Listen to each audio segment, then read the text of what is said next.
Hello and welcome back to Chronicled, the history of Newcastle United. I'm Matt Ketchell, football fan, engagement editor at Chronicle Live, and we've reached the 1970s, our historic walk through the entire 140-year history of Newcastle United, the club of a couple of Wembley dates to fulfil, and there's a new hero in town to worship.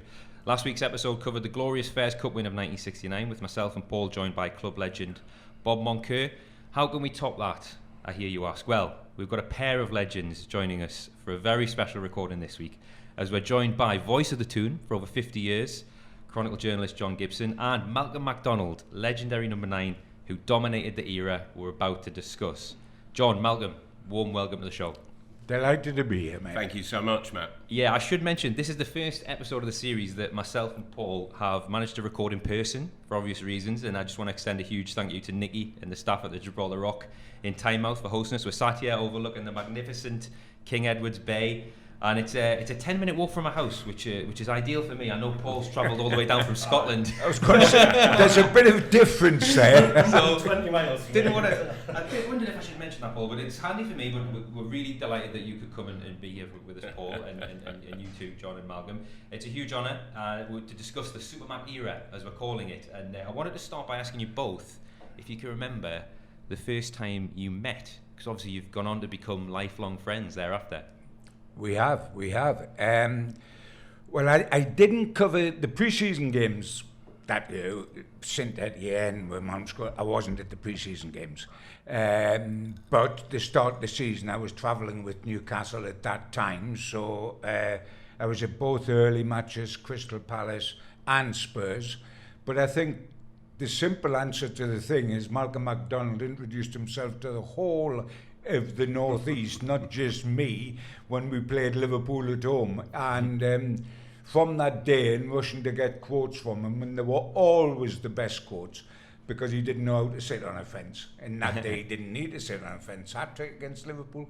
From that day on, we just got warmer and warmer, and we've stayed friends all our life, and that's been my privilege, because I don't surround myself with people that can't play football, you know, and this fella was very good at that. Do you remember, Malcolm, the first time John shoved a microphone under your nose? We didn't have a microphone. No. Oh, the pen and pad, I suppose it would have been. It was, yeah. It's old school then. Yeah, very old school. I certainly do, because there was... Joe Harvey was a very relaxed manager. He wasn't concerned about players and journalists getting together. And I know a lot of current managers are very nervous about that, and it's all very controlled. They even employ people to make sure that it goes according to club rules and plans and stuff. But Joe, he just gave us all free abandon, just to get on and do the chat. And I think that his theory was that through John, I can communicate with the fans, and that was vitally important for the club and the fans, so that there was that dialogue going on. And John, of course, was really representative of the fans, Sure. As the professional journalist there. Yeah. So it was a good two-way thing. Yeah. It really was. And you build, don't you? Yeah, John? I mean, we ended build up, over the years. There was the 2 rooms, which was a restaurant, literally outside of the Gallagher end of the ground. And often after a game, a lot of the boys with Malcolm, we knew Roy Santos had run it, would go down there. I would join them, would have a terrific night, and it would all come pouring out. Yeah. The big thing I feel we've got to say in those situations is trust. While you were allowed to be together like that by Joe Harvey, if you let somebody down, that would be the end of the story. Never did that, and the golden rule for me was anything that was said that night was not to be reported. It might be stored away in my head, and I might go back the next day and say, remember when you said that last night? Is that on the record or off the record? But the trust was the huge thing in a relationship. And I was pleased I operated in that time, because you could get close to players I mean, Irving Natwas was godfather to one of my girls. Bob Moncur was godfather to my other girl. I was best man, Malcolm, when he got married. You could form relationships like that. There's not a lot of those relationships now because players and press are on different levels and they're not encouraged to mix.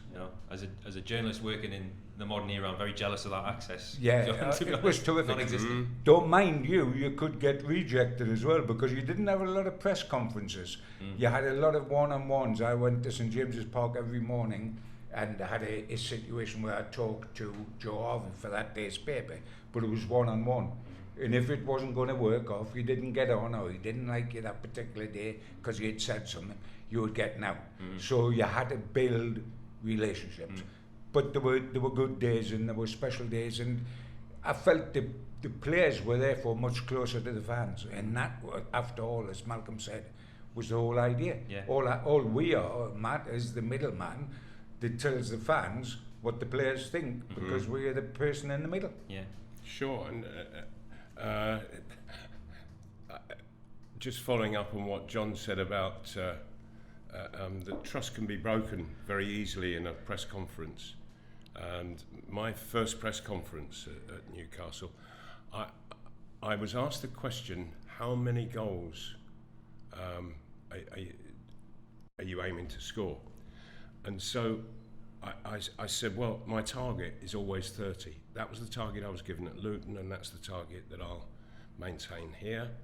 I said, albeit that it's less games than we played in the 3rd division, but I'm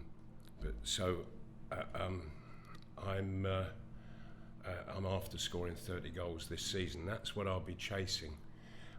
And the reporter for the Daily Mail, Doug Weatherall, he wrote a bit of a bitchy thing about it, and the headline for it was "Supermouth," but I was trying to explain because it's almost a philosophy that I'd learned from my manager at Luton, Alex Stock, of what goal scoring is about and how you have to approach it, how you have to think about it, and how you have to get out and do it,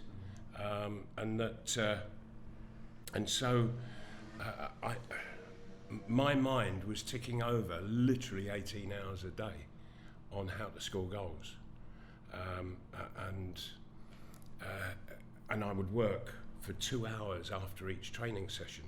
You know, I'd want a goalkeeper to stay and somebody to cross the ball and what have you, and work all the different methods of scoring. But obviously, this particular reporter, he didn't understand that it was a philosophy. He just thought I was sort of bragging and saying, "Oh, I can get 30," but that wasn't the point at all. I think everybody else, they got the point, but there was one that didn't. So I stayed wary of this guy for the rest of my time in the northeast. And of course, you very nearly did get 30 that season. But very close. He was never far away. No. It's 30 in a career these days, Paul, not 30 in a season. Paul, you were there as a fan to witness the SuperMac era. John mentioned that he was the conduit between the players and the fans. Let's hear how you found it. What was Malcolm's arrival like in 1971? Well, how was he received? Where do I start, really? After 3 years watching European football, Fairs Cup, and that was terrific. But another 5 years watching SuperMac was just wonderful. There's so much to pack in since the day Malcolm arrived at St James's Park in a Rolls Royce, and I remember that during May 1971. He cost United a record fee of 180,000 from Luton Town, and was such a huge success. Overall, 257 games and 138 goals. Now, there's not many centre forwards at St James's Park can match that and better it. For fans like me who lived through that SuperMac era, it was just pure magic and pure excitement. And few strikers, and I can't think of any really after Malcolm, who could put you on the edge of the seat like he did. You know, it was just wonderful to watch week after week. Yeah. Malcolm, tell us about your first impressions of the North East and Newcastle, the setup, the supporters. You came from London famously, and I bet you couldn't have imagined back then, 71, 50 years ago, that you'd still be worshipped as a hero and legend of the club today.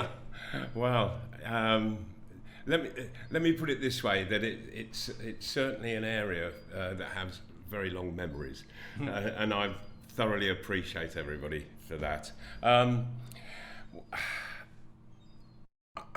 I remember my last game for Luton.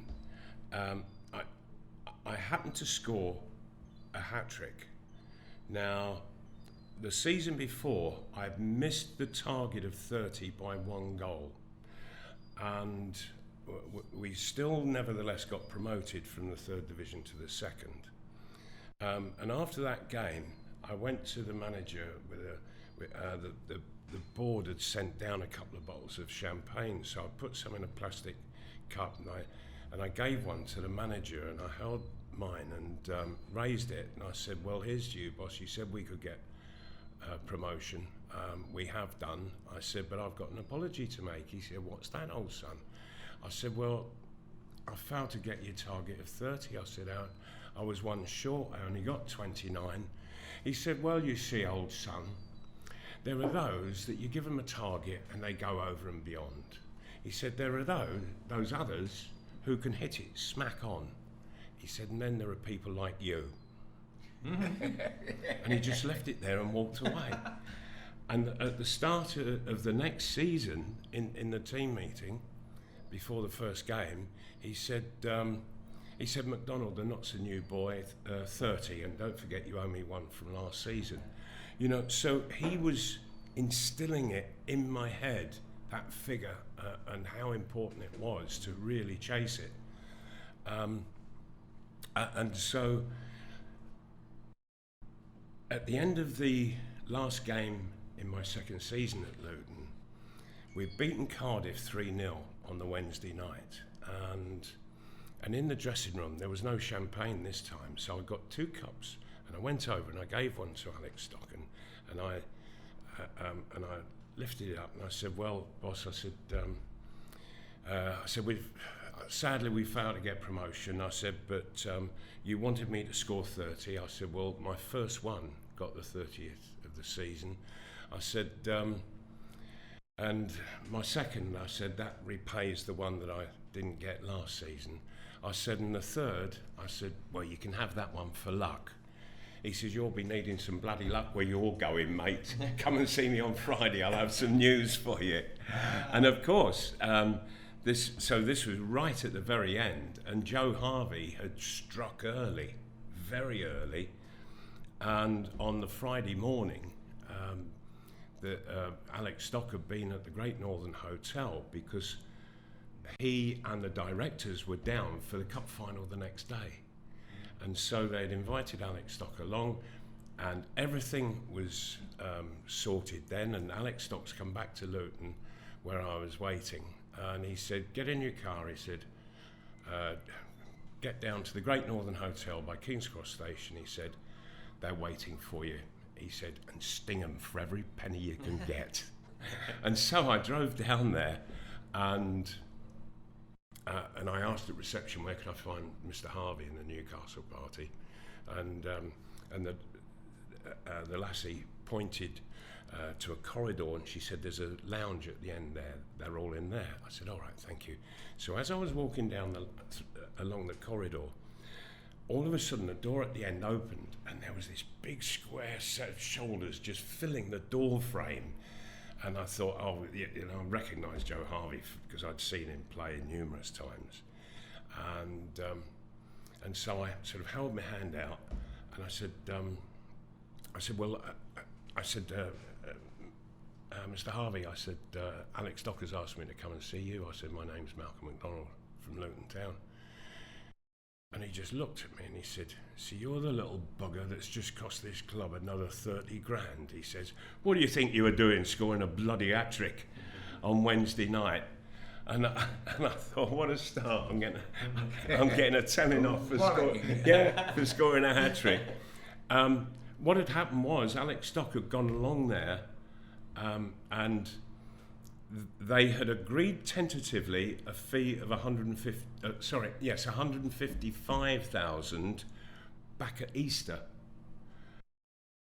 And it got to the end of the season, and Alex Stock, I've just scored a hat-trick, so he's gone down, and he's put the fee up 10 grand a goal, and it was 185,000. And so anyway... turned out to be a snip, mate. Well, I think so, yes. Turned out to be a snip. Yeah, and I don't think that that Joe quibbled about any further hat-tricks that I might have got. No. There was one very shortly after that. Liverpool. Well, there certainly was, wasn't there? Yes. Well, yes. Gibbo, the story of Malcolm arriving was huge news. Yeah. I wanted to hear your memories of how it unfolded, and obviously his amazing debut against Liverpool, which you recently wrote about for Chronicle Live. Sure. I mean, as is well known, Malcolm come up in a Rolls Royce, and it was made to look as if he was very cleverly, and Malcolm will tell you so, by the guy that was driving him up, as if he had a chauffeur. He was sat in the back in a roller, and we were all on the steps leading up to the main entrance at St James Park, we being the press, waiting for this guy coming in, and he come in the roller and did a real horseshoe U-turn right away around to the gate. Well, what a flash gate this is! What on earth is this?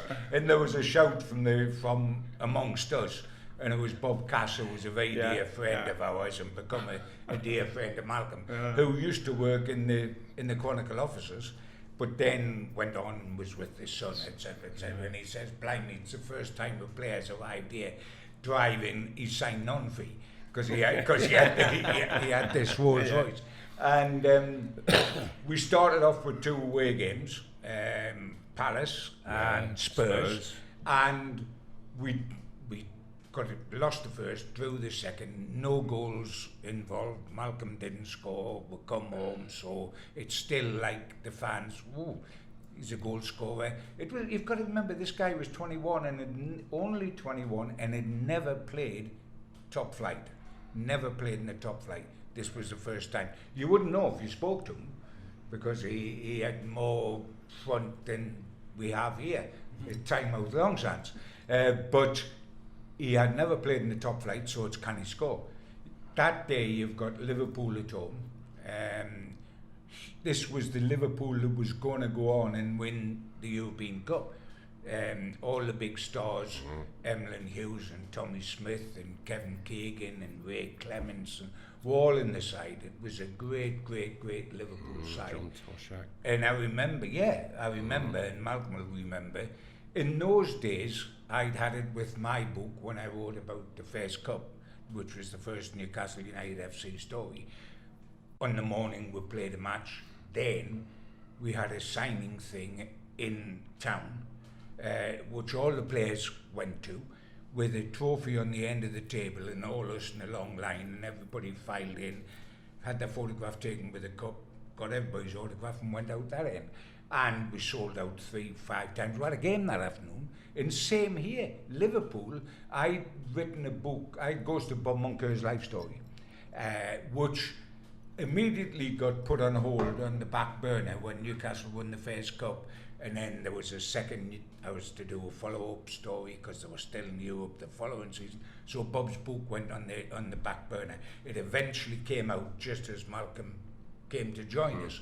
In the morning of Malcolm's home debut, there was a signing session in town for Bob's book. Bob Moncur was there, David Craig was there, Frank Clark was there, and Malcolm Macdonald, the new boy, was there, and I was there as the ghost of Christmas who had done the book.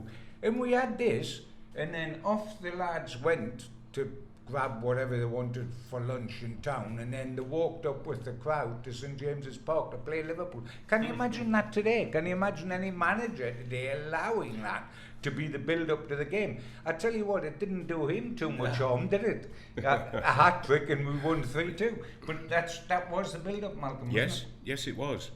But it was interesting for me because it gave me an insight pre-match as to the kind of atmosphere that could be generated.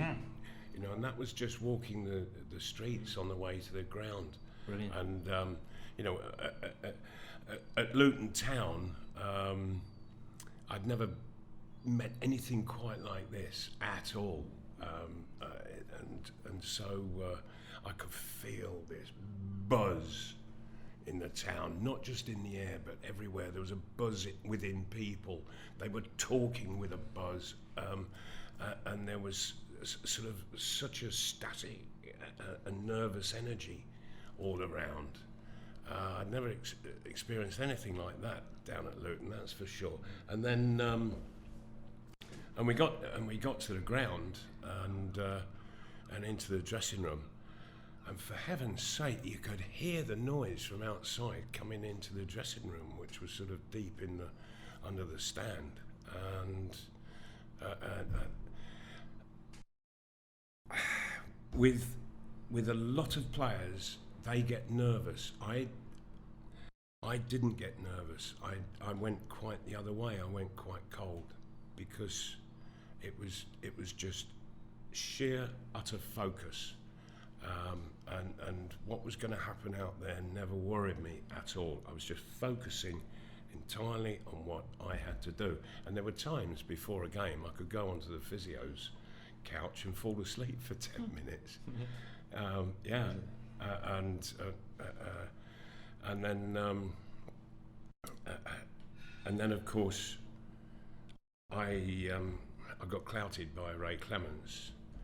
Ray Clements, who was one of the sweetest kickers of a ball you could ever wish to see. Oh, he was a sweet kicker of a ball, and he duffed this kick, and because he was such a sweet kicker of the ball. It was a goal kick, wasn't it? Yeah, it was a goal kick. And I swear that he did it purposely, because I've stuck 3 past him, and he wasn't very pleased about that.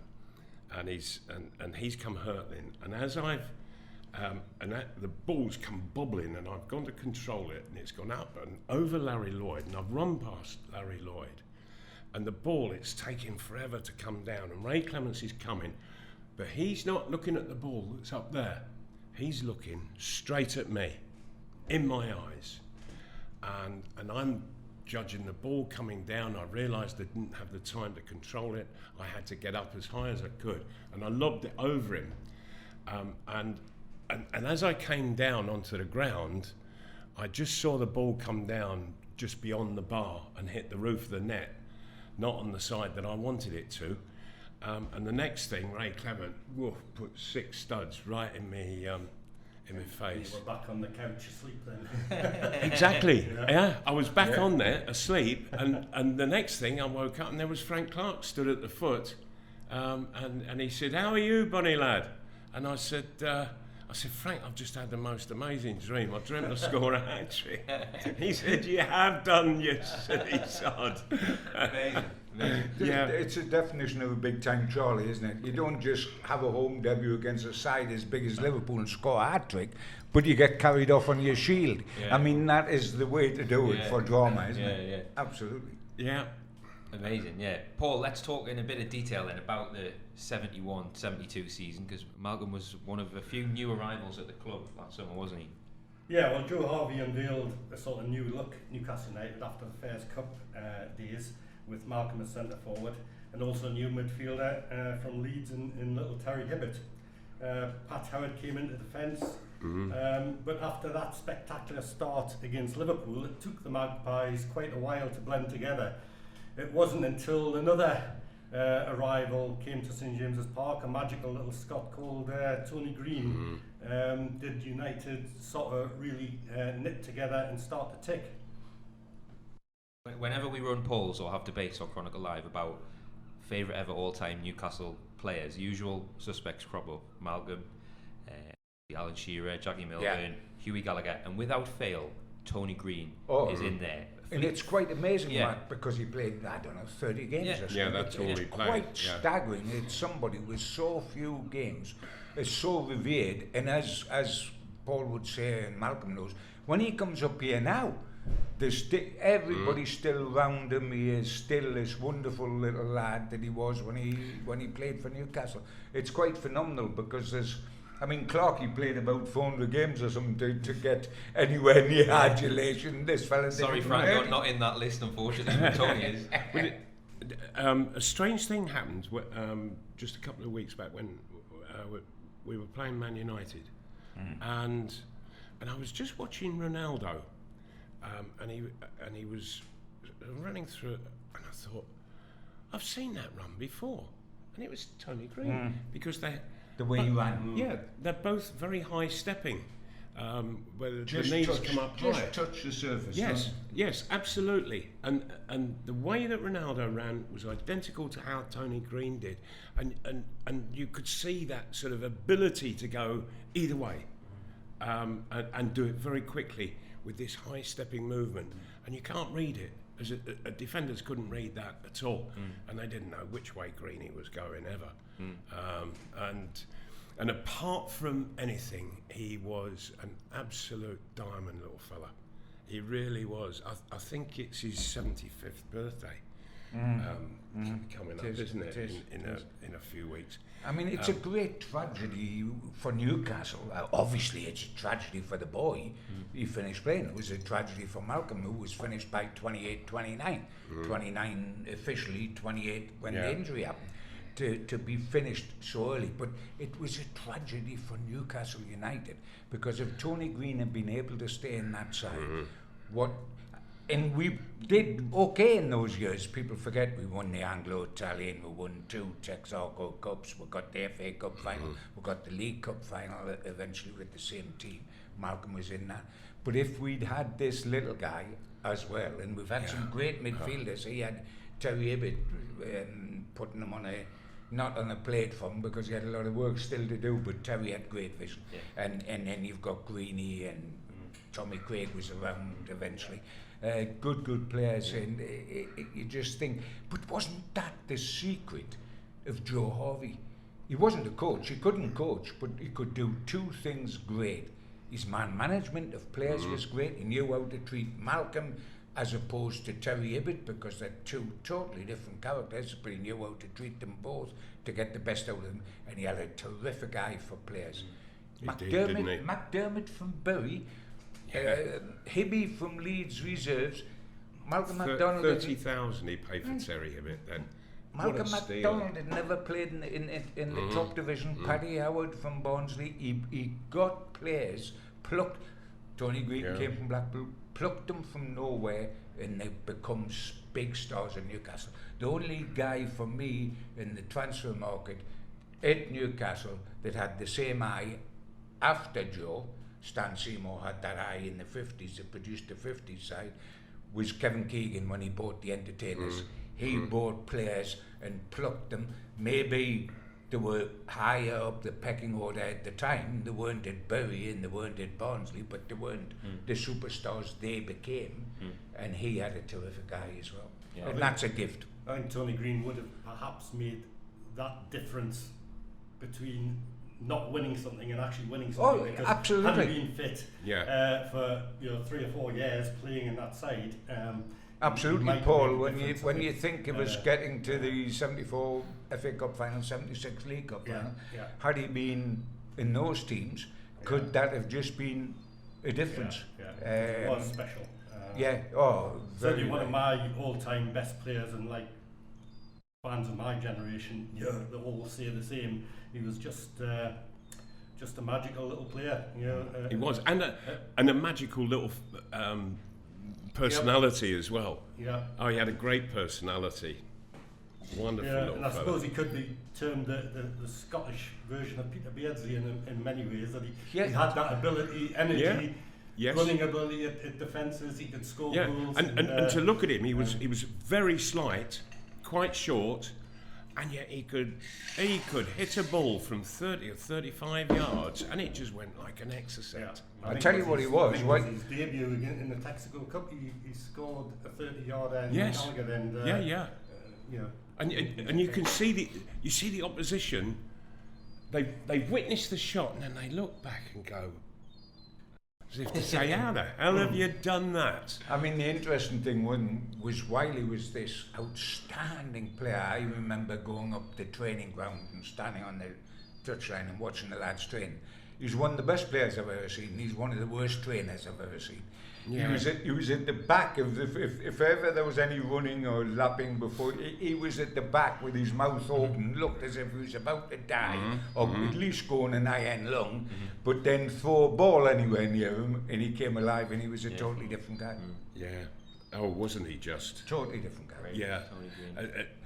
But he had this wonderful, wonderful sense of humour, and that just took everything in his stride, and always had the ability just to smile and laugh about things, and it made him great company. What we're learning doing this series is that life at Newcastle's a complete roller coaster from day one to 1971. I know what you're going to say, Matt. Yes, I know. We don't shy away from talking about the darker periods of the club in this series because they're part of the story. You know, it's a 140-year history we're talking about here. But we do need to address the dreaded H word. Paul, Hereford? That 1971-72 season also saw United exit the FA Cup to non-league as Hereford United, of course. A name which still sends shivers down the spine of every United supporter out of that era. They held United to a 2-2 draw on Tyneside in a pretty good open game. Then snow and ice disrupted the planned replay, which saw thousands of fans head for Edgar Street and had to turn back within touching distance of the ground, including me, I must say. And then we had to all travel again a few days later. And it was a long, long way to Hereford back then. In a replay, SuperMac gave United the lead, and really, Newcastle should have wrapped the game up at that point. And certainly in the first half, they had chances. But of course, they didn't, and the rest, as they say, is history. Yeah, but you're talking of the replay. The replay, yeah. In the first game, they scored 2 30-yarders. Yeah. Yeah.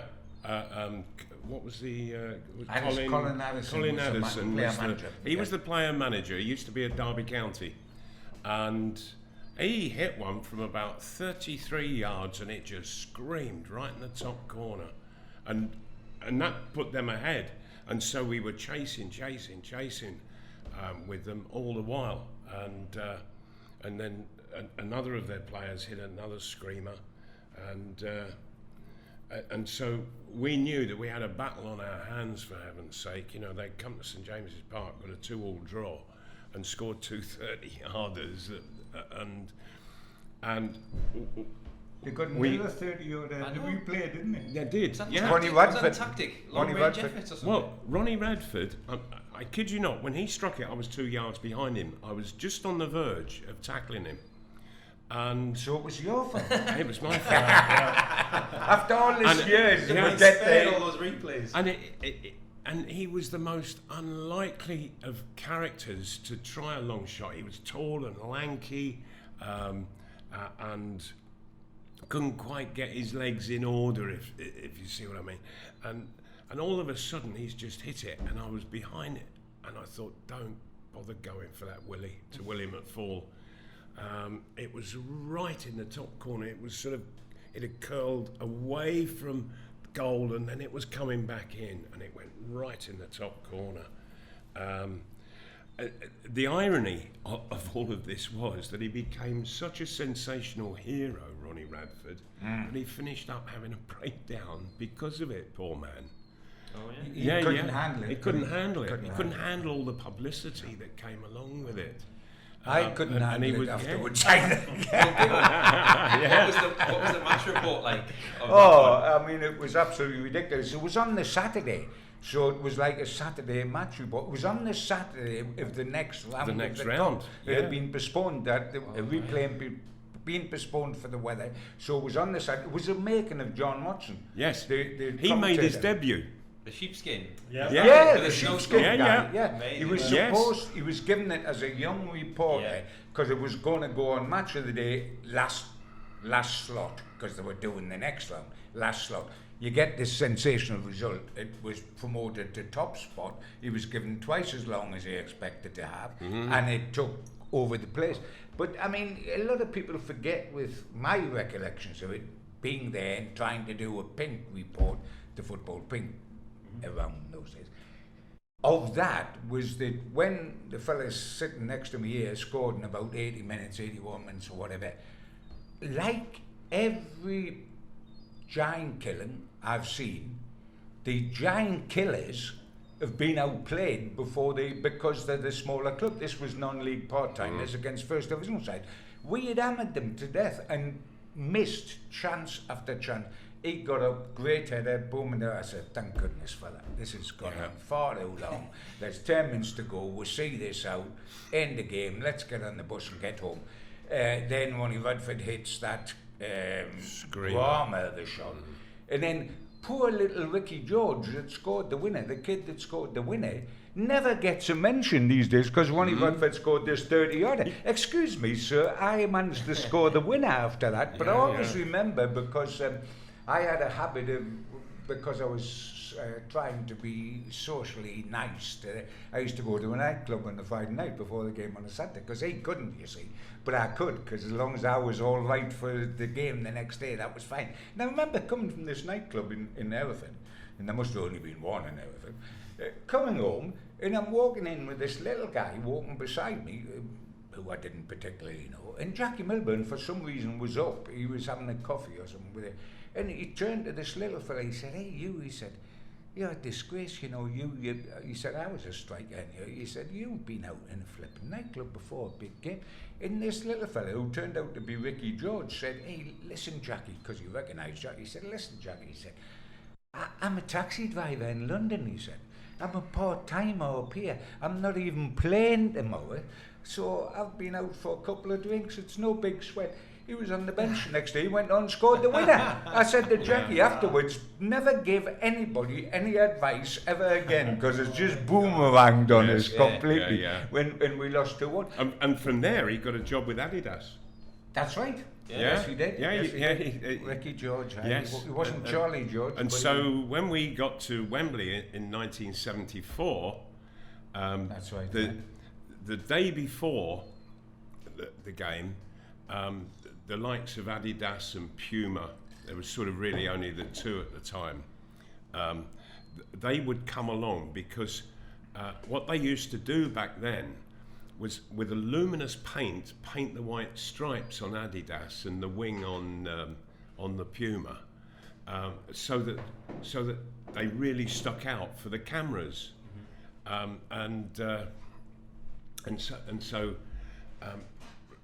we at the hotel, Ricky George, he was saying, he said, I don't know where to put all the boots. He said, I don't know where to go and do it. He said, they haven't got a room or anything for me. I said, go and use my room. I said, we're all going off to the cinema. And so I came back from the cinema, and there was Ricky in my room, snoring his head off. He'd forgotten to open a window, and the paint was the paint had knocked him out, eh? he was out cold completely. Yeah, I wish that had happened about 3 years earlier. Wow, unbelievable. But what wasn't the whole thing, guys, about Newcastle? We've said you've done all this history so far, and you've got more to go, and the theme becomes recurrent of outrageousness of Newcastle. For me, in all my long career covering Newcastle, over 50 years non-stop, and a fan before that, that week sums up us to a T. We lose to Hereford, non-league part-timers, one Saturday. The next Saturday we'll go down to Manchester United and play Law, Best and Charlton. They're so good, there's a statue to all three of them outside the ground today.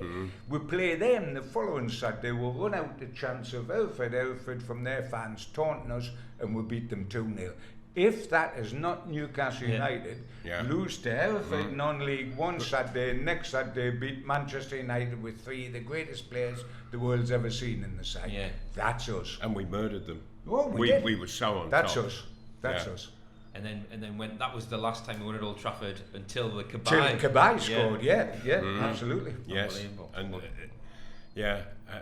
I remember the first time I played against Bestie, obviously for Newcastle, and Bestie, he sort of shuffled about the pitch when he wasn't on the ball, and he didn't really have much pace, and and we had a corner. Bestie had gone back for it, and it dropped into the D, and Bestie just killed it, and he just started off, and I was like 2 yards behind him, so I set off as well. And what I discovered was that Bestie, who was not quick without the ball, with it, he was grease lightning. I couldn't catch him. And not only couldn't I catch him, but he had the temerity to beat 5 defenders on the way, and he finished up getting into the Newcastle D. He's gone from one D to the other, beat 5 men. I'm the quickest player in the league, so I thought, and I just couldn't catch him. And he's got to the D, and he's hit this shot, and it's hit the top of the bar and gone over. Thank heavens! Oh, wow. Yeah, he was off decent. He was off decent. Oh my word! He was got his statue. He was phenomenal, and such a great fella as well. Great fella. Paul, who were some of the main players then alongside Malcolm during this season? And because looking at the record books, despite Malcolm's goals, Newcastle couldn't really get in the mix domestically, could they? No, they were inconsistent, and that was the way right through this particular era and the era before, to be honest. Mid-table, but it's certainly become more flamboyant, more exciting, and there were some fabulous players in midfield. We've already mentioned Hibbett, Smith and Green, and later a young Irishman, Tommy Cassidy, came on the scene as well, all very talented ball players.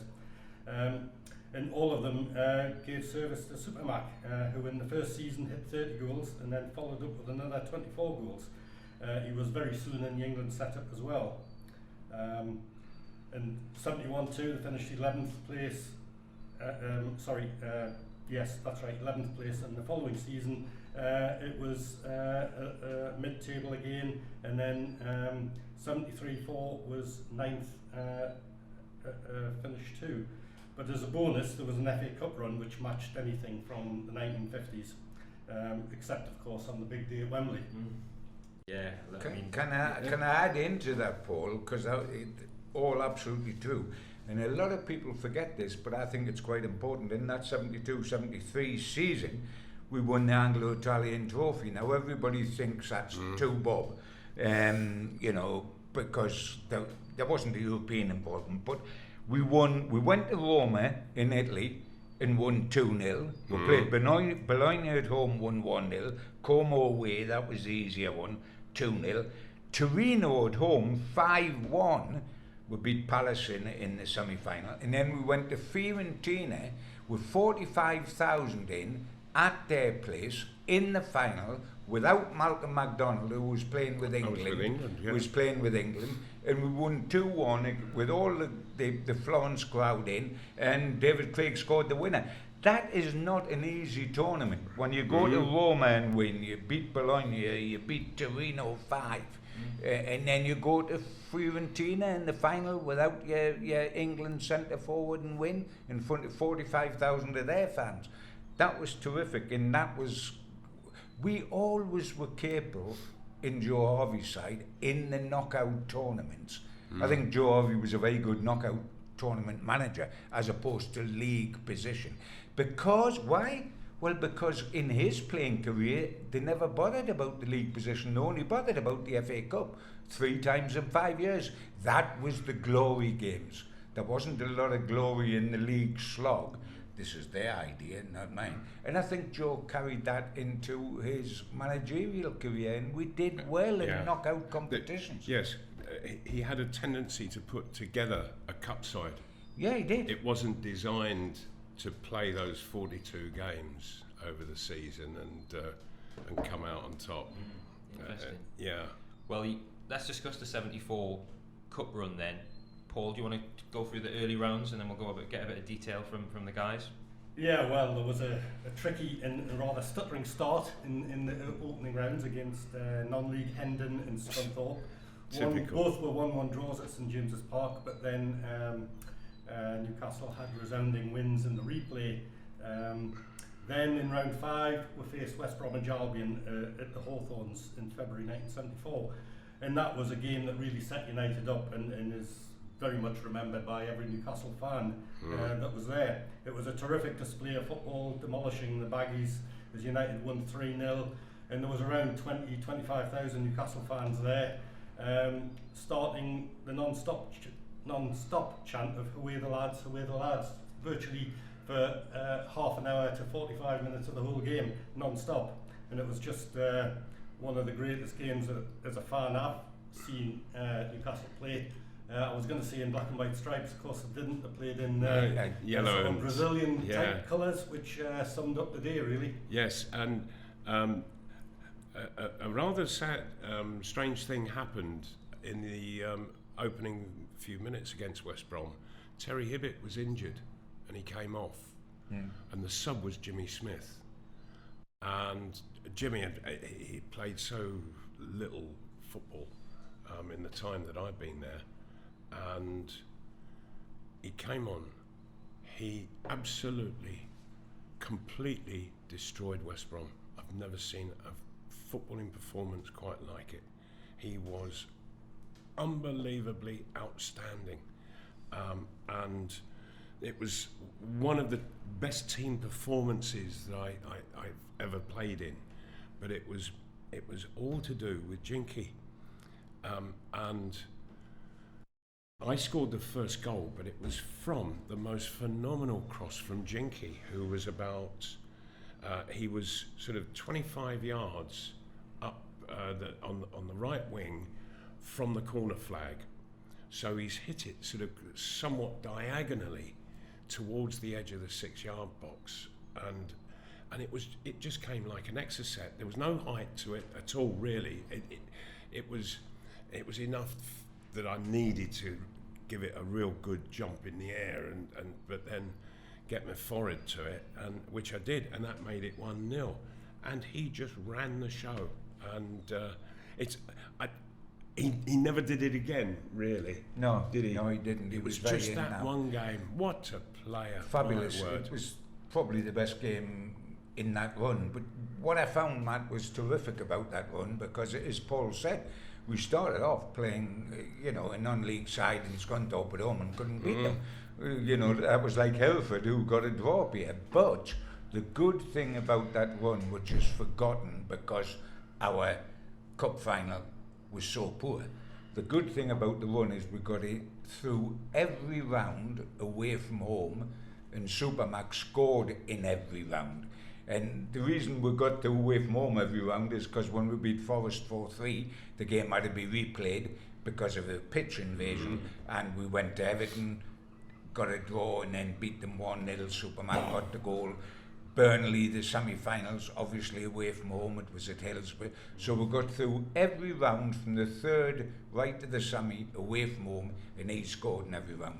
And I prefer to dwell on that and have lovely memories of that than have the horror of the hour and a half in the cup final against Liverpool.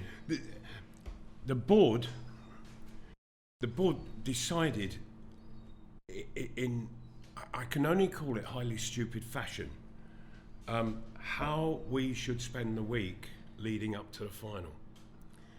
And what they deemed was that we should go down to the hotel Selsdon Park Lodge near Croydon, not far from Crystal Palace, and we had to go down on the Monday.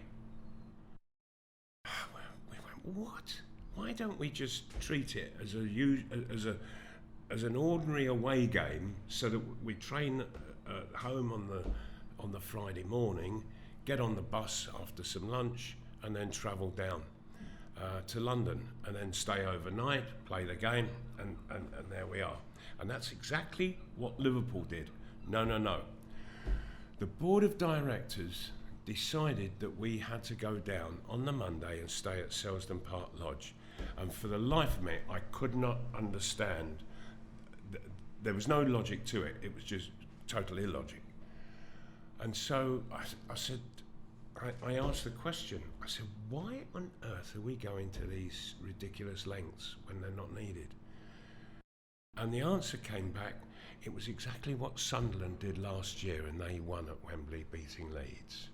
So it was exactly that. It was because Sunderland, And and in fairness, Joe Harvey's hand was all over it with the board, because Joe Harvey's best mate in football was Bob Stokoe, who had been at Newcastle with him in the 50s. Bob Stokoe took Sunderland down to play Leeds, they had the full week at Selson Park, and they won the cup. Joe thought, I'll have a slice of that, we'll do exactly the same. We did exactly the same till the Saturday. And then on the Saturday in the cup final, we did the exact opposite. But controversially as well. But also, there was one very, very important thing that happened. Through that week, Keith Birkinshaw, he had been trying to, he was a very poorly paid first team coach, and he was doing his level best to get a rise, and he was getting nowhere with the board. Joe was getting nowhere with the board. They weren't having it, and it got to the Wednesday, and basically the board told Berkey to pee off, and that he wasn't going to get a rise, and he was really angry, and so he said, right, that's it, I'm having nothing to do with this, with the club, with this match or anything like that. And Joe had a little panic up, and so to get Berkey back on board, what he said to him was, look, Keith, he said, what I'd like you to do, he said, I'm going to let you pick the team and define the tactics and what have you. He said, get it all organised. He said, and you can take the credit for it, and then the board will change their minds. And Joe's theory, I believe, was that we only had the 12 players down there anyway, so there wasn't really very much that could be done with it. What Berkey did was he left out Stuart Barraclough. Barra had played the whole of the season. We had it so organised where we were defending, Barra would drop off to make 4 in midfield, and we were 4-4-2. When we attacked, he pushed up and we became 4-3-3. That's how we played all through the season. He left Stuart Barraclough out, and he played 4 in the middle, and he played narrow, very, very narrow. Now, Liverpool had a left back, Alec Lindsay, who was, he made a cart horse look like a greyhound, and he was due to face Stuart Barraclough. He must have been pooing his pants for the whole of the week thinking about that. And he got to Wembley. There's the team sheet. No Barraclough. And we played narrow, and there was just this massive great channel down the left hand side and the right hand side, and he just went pew, pew, pew, all day. And Berkey just kept it narrow, and they were having a field day, and so Lindsay and the outside left for Liverpool, Steve Highway. The two of them, just because Frank Clark had to play right back, hadn't he? And the two of them were on Frank, and Frank, he was one of the best defenders I've ever played with, and it was just too much for him. Nobody could get across to cover him at all, and the midfield were almost non-existent because they were all so narrow, and Liverpool, they were as bad as us come half-time through the first half. It had been a dreadful match up until then. And I remember as we were coming off for half-time, I found myself walking next to Clarkey, and I said, Frank, I said, there is no way that we can play as bad as that in the second half. He said, you're right there, Bonnie lad. He said, it's been awful. We went out and we were 10 times worse. Absolutely shocking. And it was complete disorganisation, with no way of being able to put it right because we needed to go back to that old way. And Barrett wasn't even a substitute. He was. I remember, he was up in the stand. Yeah, he was. And I think Tommy Gibb was the sub. Yeah. I remember the thing with Barrett, because Barrett was a good friend of mine. Yeah. I used to knock about with him, and Malcolm was a good friend. And I remember being told by one of the players, I forget which one it was, like midway through the week or just later on in the week, he said, hey, your mate, he says, he's in a hell of a way. I said, who? He said, Barrett. I said, what's the matter? He says, he's been told he's not playing on Saturday. He says, he's up in his room. He says he's going to go home. I said, oh, crikey, mate. So I went upstairs to his room, knocked on the door, went in, and he's busy packing a bag. I said, Barrett, sit yourself down. I want to talk to you. I said, look, son, you've got every reason to be upset. You're going to be upset. It's going to be your world's caved in.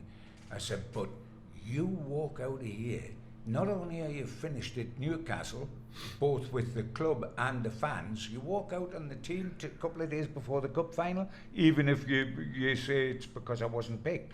You don't do that. Not only are you finished here, but every club that might want to sign you will look at you and say, hey, what sort of dodgy bloke's this? Like, if he spits the dummy out, if things do, and he walks out on the club. I said, don't do it. It ain't good for you. It isn't. It's going to be bad news.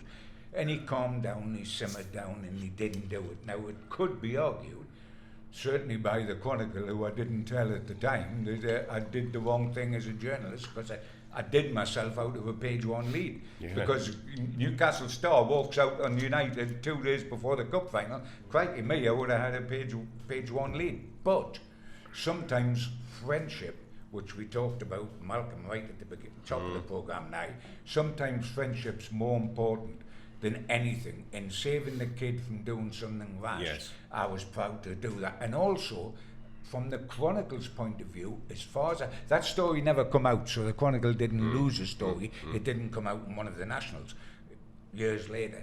But I reckon through that, the Chronicle didn't get one story, but they got 10 over the next couple of years, because if Barra was going to say anything to anybody, he was going to say it to me, yes. because of the favour I had done him. So I don't think the Chronicle suffered. But sometimes you've got to put friendship right up top, because it is crucially important, and I feel proud that happened. And I was well pleased 2 years later when we went back to Wembley in the League Cup final, Barra played. Well done, son. Yeah, it was a bad day at Wembley against Liverpool, but before that we had two terrific cup ties against Forest and Burnley, of course, and that quarter-final against Forest was quite spectacular. Which one? All three? All three games, to be honest. Well, for the listeners who aren't aware, Paul, can you tell us exactly what happened in that quarter-final? Because it was quite unique, wasn't it? Well, it was. It was a trio of games. We played Forest at home first. We won 4-3 at St James's Park after being behind, only for the Football Association to annul that result after an appeal by the Forest players and club following a pitch invasion, which was determined to change the course of the game, and every Newcastle fan and every Newcastle players were up in arms, I suppose, thinking on, 50 years later or whatever it is, I suppose it did change the course of the game, but we had to go to Goodison Park for a replay, and that was a highly charged game, terrific support by Newcastle. And that was a draw again, and then we had to go back again, I think it was two days later, to Goodison Park. Strangely, and I still don't know why to this day, Nottingham Forest weren't allowed a home game. Yeah, I was going to make the very same point. It don't was know why. Absolutely balmy. They never got the right to play at home. Yeah. It was a most peculiar and very strange decision by by the FA. It was. But Very on that peculiar. second replay, another charge night, but it was Malcolm who sealed the tie. A through ball from I think a goal kick, and I think it was Jimmy Smith headed it on, and you shrugged off. I think it was David Sorella was on your back. Yes. You kept going, and it was 1-0. Went round the goalkeeper. That took us to the semi-final. Who was the goalkeeper? Was it Jim Barron? I think it was. Yeah. It was. Yes. Yeah. It was. It was. But I remember sitting in the press box at the third game when we won, and the Burnley lad, the Burnley presser, was there because they were already through to the semi-final. And he said, "Hey, Gibbo," he says, "I'm delighted about this." He says, "You've played 3 games to get here. You're playing us immediately." He said, "That'll do for me. You'll be exhausted. We are as good as in the final now." And I said, "Well, I would wait if I was you, just to see what happens down there." And of course, we went to Hillsborough, and we had 2 SuperMacs. The first half was SuperMac Fall, the goalkeeper that saved everything, and the second half was Super Macdonald, who scored our 2 goals. Willie was sensational that first Willie was half. terrific, absolutely terrific. The number of great saves that he made, I've stopped counting after a dozen, I think. He had those days, Paul, didn't he? If you remember, when we won the first cup against Uzpest in Budapest, first half was exactly the same as the first half against Burnley. He let 2 in, but keeping the rest out allowed us to win the second in the second half 3-2. And he had days when he was absolutely terrific, and that was one of the days. And I think if you look at the goals Malcolm scored in the second half against Burnley, that summed up Malcolm, both his power, his pace, and his finishing ability. Summed up Terry Hibbett as well. The ball that he could play. Absolutely. And the centre half. What was his name? Colin Waldron. Well, I was going to ask you. He was on your back as well. Well, he was. I think as a centre half, he just looked at the diminutive Terry Hibbett and thought, well, he can't smack a ball that far. So, having hit it, Colin Waldron got in front of me and looked to be attacking the ball, and then he realised it was just going on and on and on and on. And so he very quickly turned, and I was just on the move, so that I wasn't offside to catch up with the ball. And he literally jumped on my back and had me around the neck with both arms. You were piggybacking him, really? Yeah, and I was piggybacking him, and I just kept going with him on the back, and I could feel him sliding down very slowly as I was running, until in the end he let go, and but the last thing he did was tug me. And so I was very much off balance, but was still on my feet, unbalanced, and I hit the shot, and Alan Stevenson parried it, but it came straight back to me. By then, I'd righted myself, and was able just to go to the side, take it round Stevenson, and just side foot it in. But after the game, I said to the referee, who he was from Leicester, he was a school teacher. What was his name? Wasn't Turley? No. Hill. Gordon Hill. Yeah. Gordon Hill it was. And so after the game, I said to him, the easy thing for you would have just to have blown your whistle, given a free kick when the fellow was on my back. I said, why didn't you? That was the easy way out for a referee. Nobody could have complained. And he said a remarkable thing. He said, as a referee, he said, I like to know my players. He said, I knew you well enough that you were going to do everything to stay on your feet. he said, and just keep going and look to get a shot in. So I'll let you go. He knew you were strong enough, didn't Yeah. These days the centre forward probably would have gone down. That's right. Oh, that's right. You know, without doubt. Yeah. And you scored 2 great, Absolutely. very important goals. Yes. I yeah. remember I've got a picture of that. I think it's the first goal, you scoring that, and there's a big hole in your boot, on your left boot, because your boot must have ripped open. It's the toe bit. Yeah. The thing was that the leather was such back in those days that that to wear the boots in, you had to wear them in training. What I used to do was when I got the boots as new, I would put them on and tie them up properly, and go and sit on the end of the bath and soak the boots. Just soak the boots with my feet in, just to try to make the leather as pliable as possible. These days, of course, well, I say these days, for the last 20 or 30 years, it's almost paper thin, and they use kangaroo skin and all sorts these days. But the boots then, and just the way they were designed, particularly if you had a tendency to scuff the toe, it could all sort of wear out and what have you. And the club, in its professionalism, it said that you could have 2 pairs of studs and 1 pair of rubbers to last the season. I used to go through 6 pairs of studs, and I kicked up stink with the club. I said, I'm not paying for them.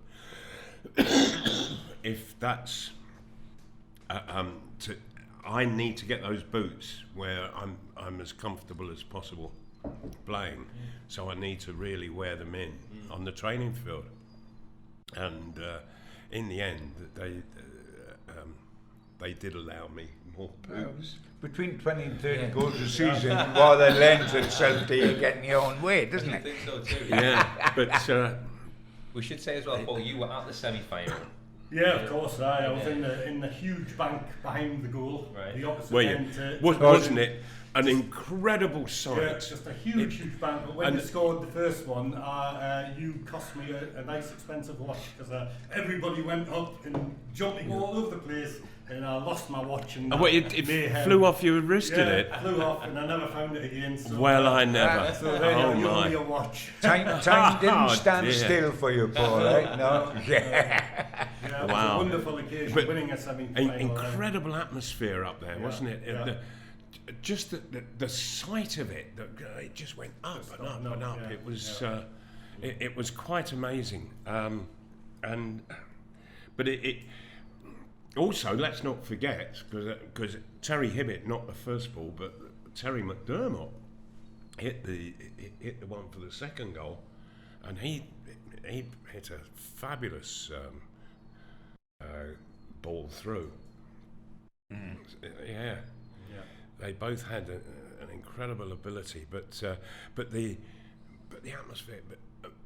Mind, I have to say, I don't think I've ever witnessed breaking players' hearts like we did that day with Burnley. They were just completely, utterly shell-shocked come the end. Yes, in the first half they have been sensational. It was some of the best football I've ever seen in my life. They played it brilliantly. Well, hard luck then, pal. Wow. Yeah. Okay, so that was 74. The 74 final obviously didn't go the way we wanted it to. Into 74-75, Paul, was there a Wembley hangover into that season, do you think? Well, I suppose there might have been. Yeah, it was a sort of ordinary year.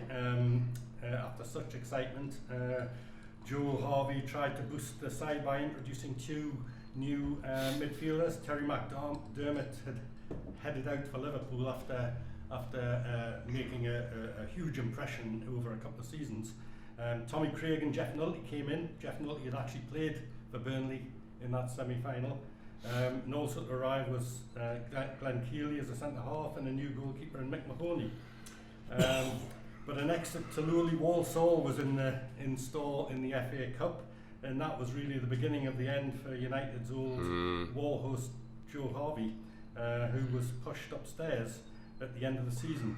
And then Newcastle's board looked to a new and dynamic new man to lead the club.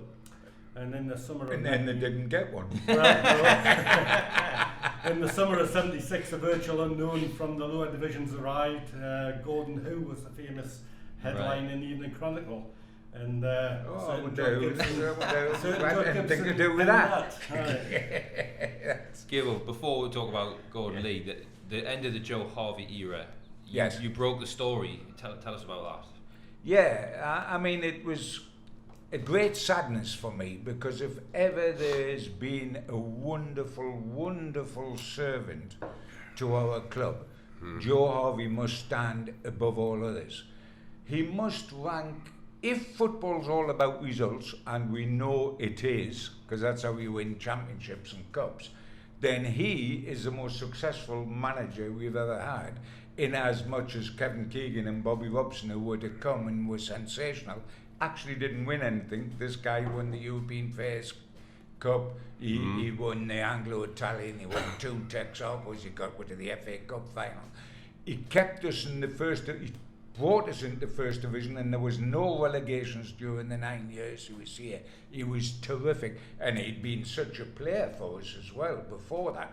And to see him go, and under the circumstances that he was going to go, and under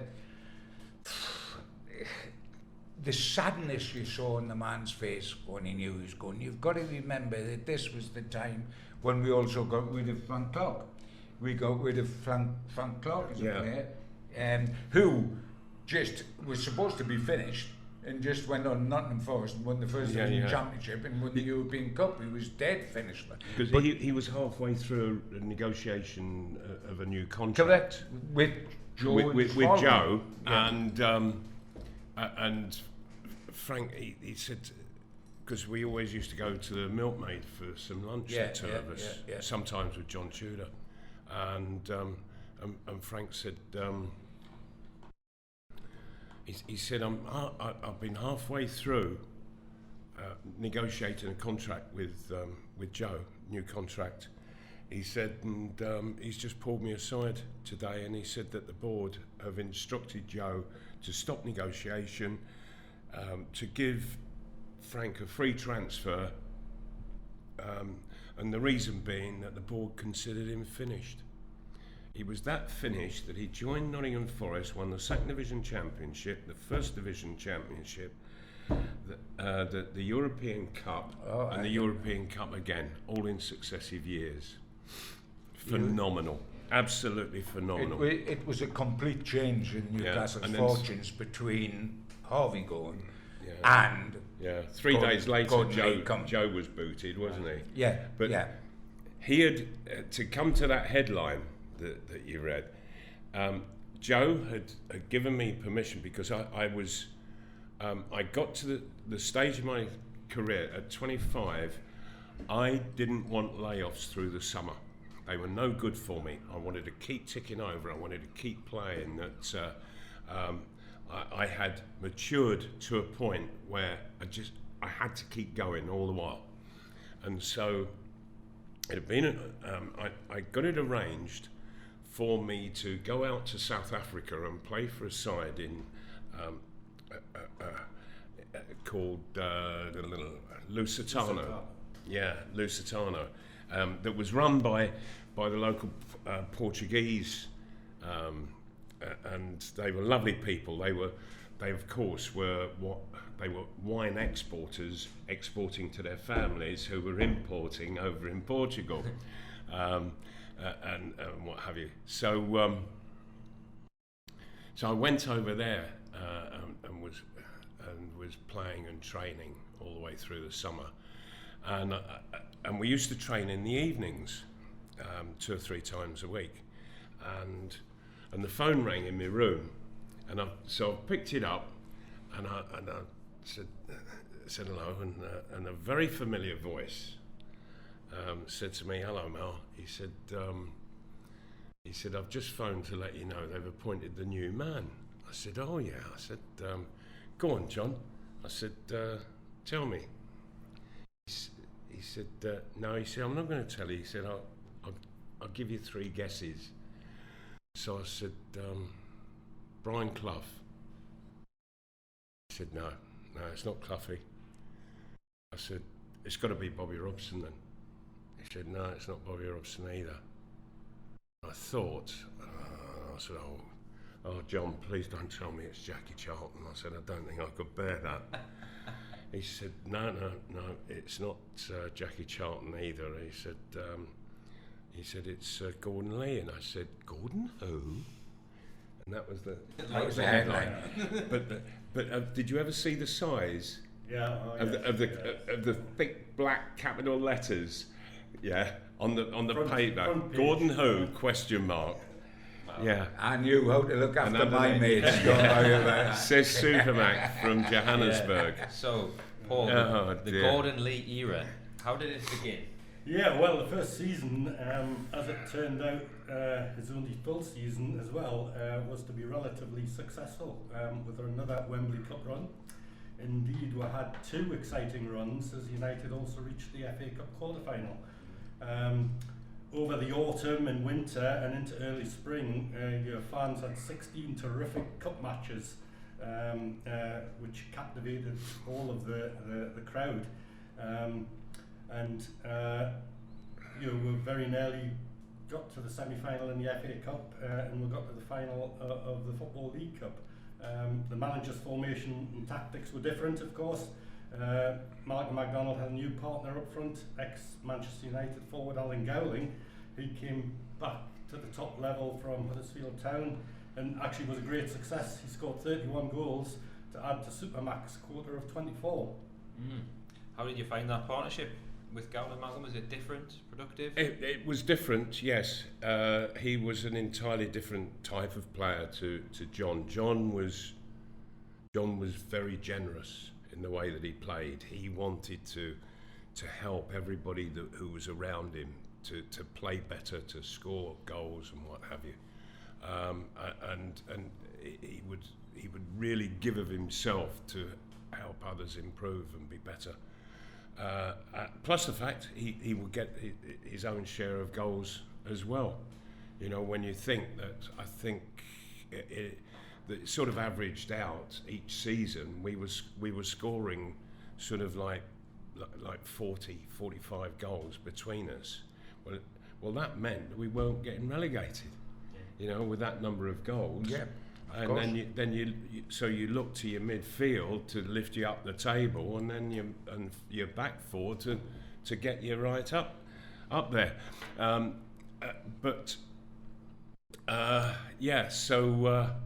So Alan Gowling, he was a completely different type of player, but he was okay. He was a nice enough lad. The problem with it all was Gordon Lee. When I returned from South Africa before the season had started, I thought, before pre-season starts, I'll go into the club and I'll just go and introduce myself to Gordon Lee and what have you. So in I drove, and I've been reading, catching up on everything, and reading the Chronicle and the Journal, and so I knew that his coach, I knew his picture by the photographs that were in the paper, and his name and what have you.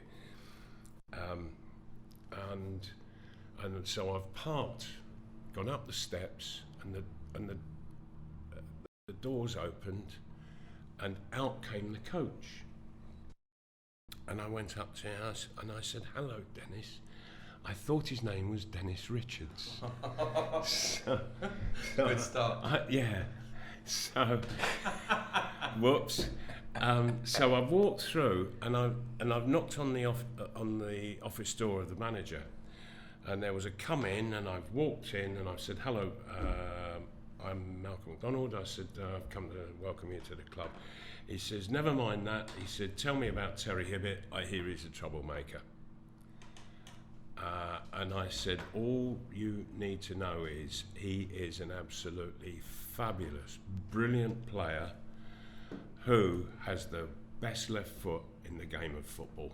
I said, from there, just stick him wide left, midfield, and he'll never go wrong for you. And I walked out the office, so I thought, well, he ain't going to get on, him and me. And sure enough, that's how it used to be. He came into the dressing room, and this was during pre-season training, and he said, and he came and stood right in front of me, and he said, I have just signed the man who is going to score more goals than you. And I said, Gordon, I said, you're a liar. I said, because that man doesn't exist. Wow. And he says, oh yes, he would score more goals than you. I said, who is it? He said, Alan Gowling. I went, what? I said, yeah, right. And so Alan Gowling played up front, and Gordon Lee started to play me in midfield. His instructions were that I had to drop right off, and so it was giving an advantage to a degree, but it didn't matter. I was still going to get my goals,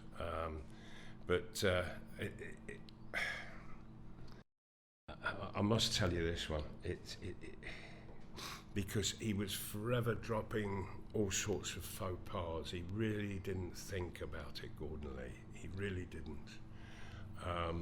And I could tell one or two things off air about him which had come my way, and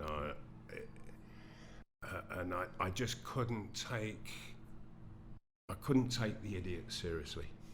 I really couldn't.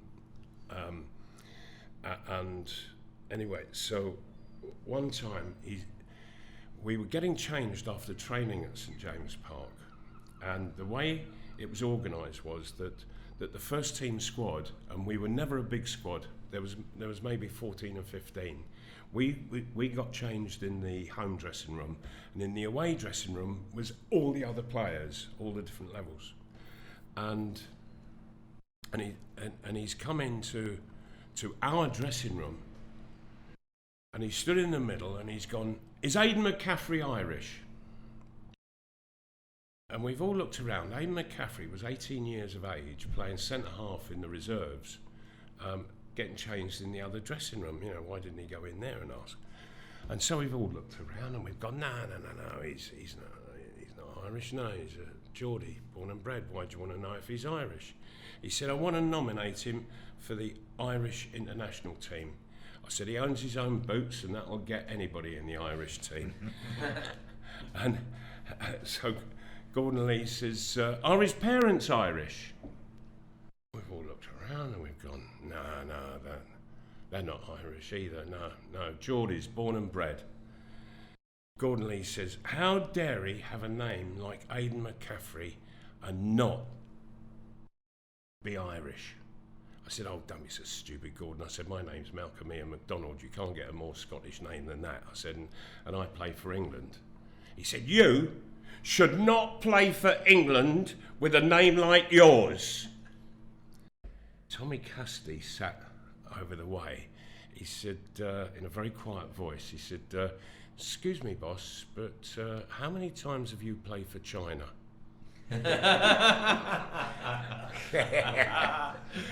Brilliant one-liner. Best ever one-liner in a dressing room. And it just completely shut him up. There's no comeback from that, is there? No. Brilliant. He was good with that, wasn't he? Oh, he was good. Oh, and those one-liners. Brilliant. Now, in the 60 years Newcastle have played in the League Cup, the record has been awful. But apart from 75, 76, Paul, that almost changed, didn't it? It did. It was that season United went all the way to the final, and really the only season that Newcastle have had a decent run or run to the final certainly. In the early rounds, they took care of Southport, Bristol Rovers, QPR and Notts County, then faced Tottenham in a top semi-final over 2 legs. Spurs won 1-0 at White Hart Lane, but United romped home at a very charged St James's Park under the lights by 3-1. And that took us to face Manchester City in what was a glamour final really at Wembley. But as is Newcastle's way, of course, they were rocked by something different this time. It was an influenza bug which hit the club the week before, and this on top of losing experienced players like David Craig and Jeff Nolte, who was now captain, to bad injuries. Luck wasn't on the side, and City won 2-1, ironically with what was an amazing overhead kick by Heaton-born Dennis Stewart. Yeah. Yeah, little rascal. The interesting thing over that, 2 things. First of all, I thought we actually played better in that final than we played in 74, or we went on to play in 98 or 99. Yeah. That was the final where we looked, when we equalised, having been worn down to Peter Barnes and Gowling equalised, I actually thought we were going to go on and win. And we didn't because of Dennis's overhead kick, bicycle kick, which was quite phenomenal. The ball was coming behind him and he kicked it over his head. And I always remember at the end of the game, you can imagine the disappointment from my point of view. As a little kid, I'd sat at Mandy Grace's and watched Newcastle win the cup 3 times in 5 years in front of a black and white telly the size of a postage stamp. As a kid, now 3 times 5, 51, 52, 55, I thought, this is tremendous, I'm going to have a great life, me. It's going to always be like this every so many years. We've never won a solitary single domestic trophy since we've won the European one, but not that. But I went down, in those days you could get into Wembley and go down to the dressing rooms and everything, unlike today where you have you have an area for the press. And I went down to go into the Newcastle dressing room, and just outside the dressing room this door opens and it's Dennis Stewart without his shirt on, just his shorts, holding the cup, sweat all over him. I said, you little bugger, because I knew Dennis well, being a Newcastle lad, and he'd scored. I played in the Sunderland side that had won the FA Cup just before that, and I was at that final. And I said, you little bugger. He says, Gibbo, that's what happens when you turn me down. And Newcastle had turned him down because he was supposedly too small. And they'd said, no, well, if you're too small, you don't go and get Tony Green, you don't go and get Len White, you don't get a lot of people, you perhaps even don't get Messi if you're too small. But I always remember him saying that to me and thinking, because he was a quality player, there's no question about that. I thought Dennis, despite being a Mackham footballer, he was a Geordie boy, but a good player. But we did okay in that final. But the next season we did great. We were flying in the league, but things had changed. And why I will never forgive Gordon Lee as a Newcastle United fan is because if you make big decisions in the club, and he did, he sold the best creator, Terry Hibbert, and the best striker, and the way in which he Malcolm did it Macdonald. Was absolutely horrendous.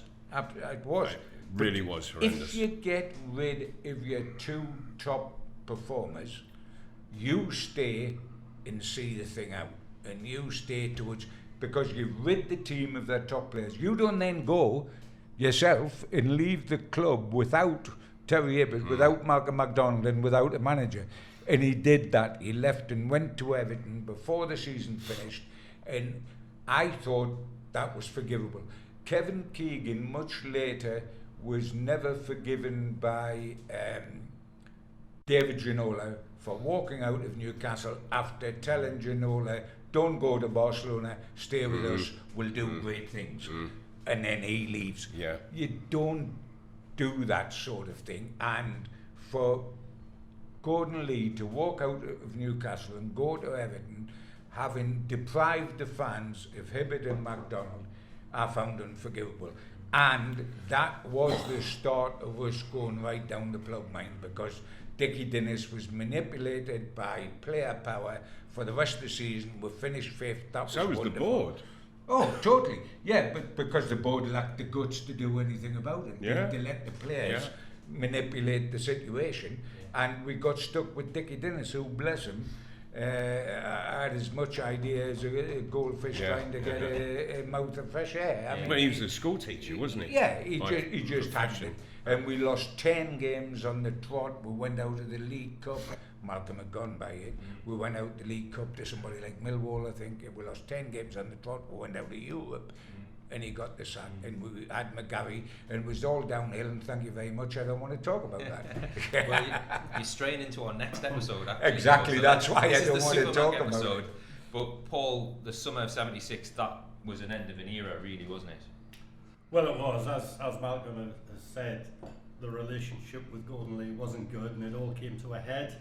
And SuperMac was away down to London to play for Arsenal, and it was never really the same after that for many a year. Yeah. If I can go back to some way through the season, an incident took place where at the end of it, I just promised myself that this was going to be my last season at Newcastle. I was not going to tolerate what I had witnessed. And it was how Gordon Lee got Terry Hibbett out of the club. It was the most horrendous and disgraceful act in a profession that I've ever witnessed or even heard of. We were playing down at Derby County, and after 5 minutes, Mickey Burns got sent off for a tackle. He couldn't tackle a dinner, never mind get sent off for a tackle on a football pitch. And the referee had sent him off, and so we're down to 10 men playing at the baseball ground. And Hibby, rather than switch everything around, Hibby just said, I'm shifting just inside a bit, I'll cover the two positions. And he did, and he was absolutely brilliant that night. He played the game of two men and played it brilliantly, both of them, both games. And I think they finished up winning 3-2, if memory serves. But they went a goal up, we equalised, they went a goal up, we equalised, and then in the last 2 or 3, 4 minutes, they got the winner. And on the final whistle, Hibby just sank to his knees. He was absolutely exhausted. And so I went over to him and I sort of got my arm around and under his armpit and hoisted him up, and I said, come on, wait man, I said, let's get you off. He said, I'm absolutely jiggered. He said, I can't run another step. I said, come on, I'll help you off. And we got into the dressing room. All the players had stripped and were in the bath by then. And so Hibby, he was struggling to get his boots off. He was that shattered. And it was the most tired I'd ever seen a player after a game. And so got him undressed, and I undressed myself, and we went through, and we went into the plunge bath, and other players were already bathed and were leaving. And so after a couple of minutes, it just finished, Hibby and I in the plunge bath. And Hibby just sat there, and he was just completely gone. He was like that. And so finally I said, come on Hibby, I said we can't be all night in here. So there was a ladder at the side to go up, and so I've got him onto the first rung, and I've literally pushed his arse to help him get up there. And he got out then of the bath, and we went through to the dressing room with towels round us. What had happened in our absence was that two big kit hampers. One takes all the boots, and the other one takes all the the gear, socks, shorts, jocks and shirts. And so one is on top of the other. And on top of that was a brown paper parcel, and it was obvious there was a pair of boots in the brown paper parcel. And there were the two physios, there was Richard Dennis and just me and Hibby. Everybody else had gone, they were gone to the players' bar.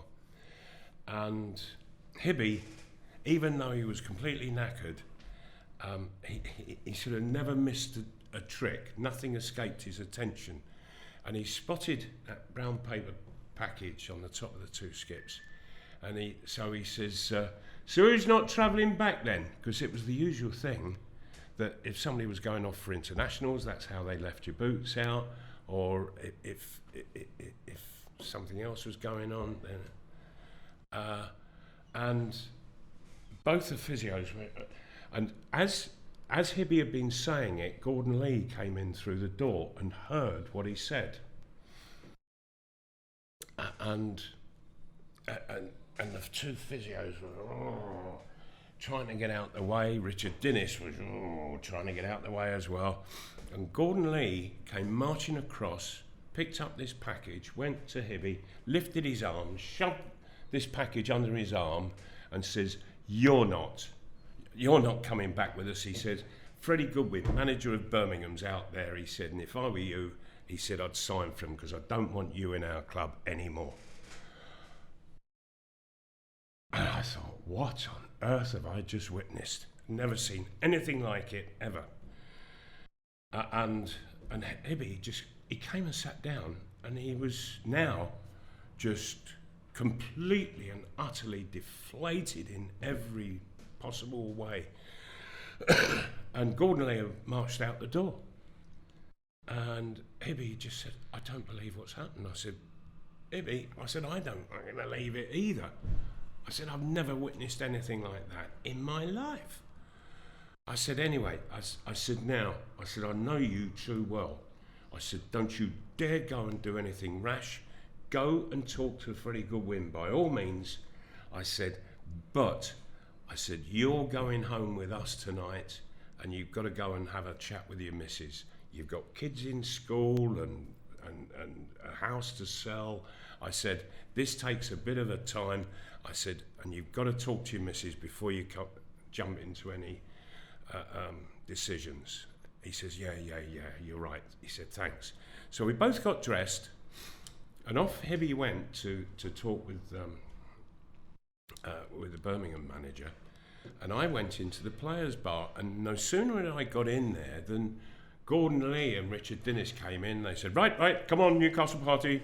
Got a long trip home, out onto the bus, and so we were suddenly being rushed out of the players' room, and so out we went, and we were getting onto the bus, and Gordon Lee and Richard Dennis then came on, and we suddenly realised that he was going to get the driver to drive off without Hibby. And so as Gordon Lee was giving his instructions to the driver, come on then, let's go, we've got a long drive. We went, oi, whoa, Hibby's out there still, and we wait for him. He's not going to be that long. It's just a preliminary talk. The rest of it will come later. I said, but for now, he's got a family to get back to. He said, no, I've told him he's got to sign for Freddie Goodwin. He said, so leave the little shit behind. Driver, if you value your job, drive off. So Bob Green, the driver, bless him, he was a lovely fella. He sort of did a bit of kangaroo juice going up the road and made it a very, very slow exit from the baseball ground. And we were about 40 yards up the road, and all of a sudden somebody at the back shouted, whoa, hold on, Ibby's just come out, he's looking for the bus. And sure enough, there he was, looking for the bus. And he saw it, and he started running towards us. And Gordon Lee said, "If you value your job, driver, drive on. We're leaving the little shit behind." Poor old Hibby, he got marooned and stranded there in Derby.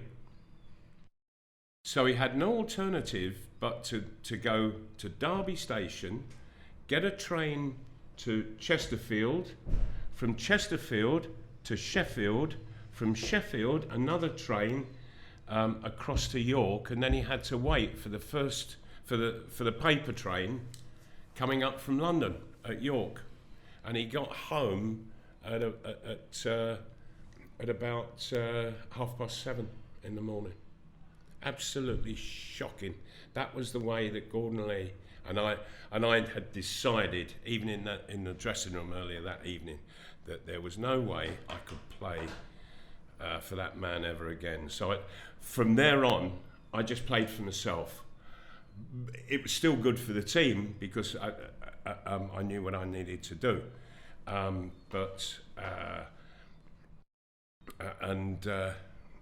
I just made it very clear to Gordon Lee what a prat I thought he was. Graceful way to Absolutely.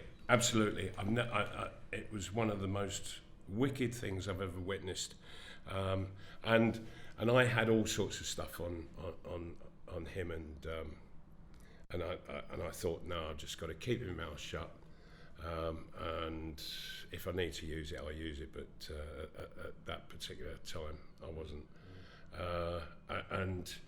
and so I treated him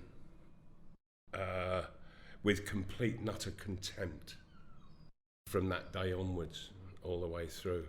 Complete and utter contempt. And your next move, Malcolm, was famously back down south to Arsenal, and I believe the transfer fee was a rather unique figure, £333,333.33. Can you explain what that was all about, please? Yeah. The figure is actually wrong. Okay. So if you'd like me to, I'll tell you for why. Okay. So blame Paul for that. Paul gave you that figure. No, and that's the figure that's always been, but something just beyond that happened.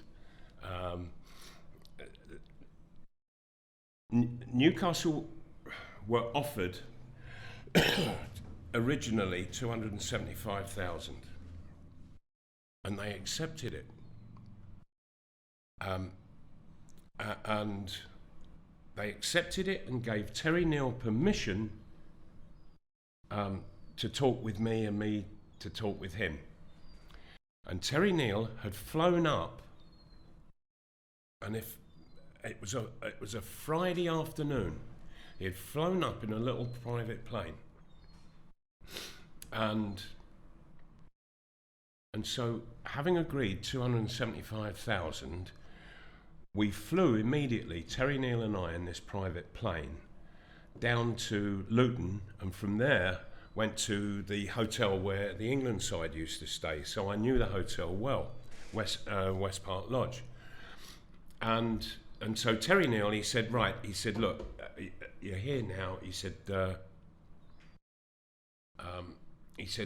we'll get everything sorted on Monday. You know, we'll sit down and do the contract and what have you.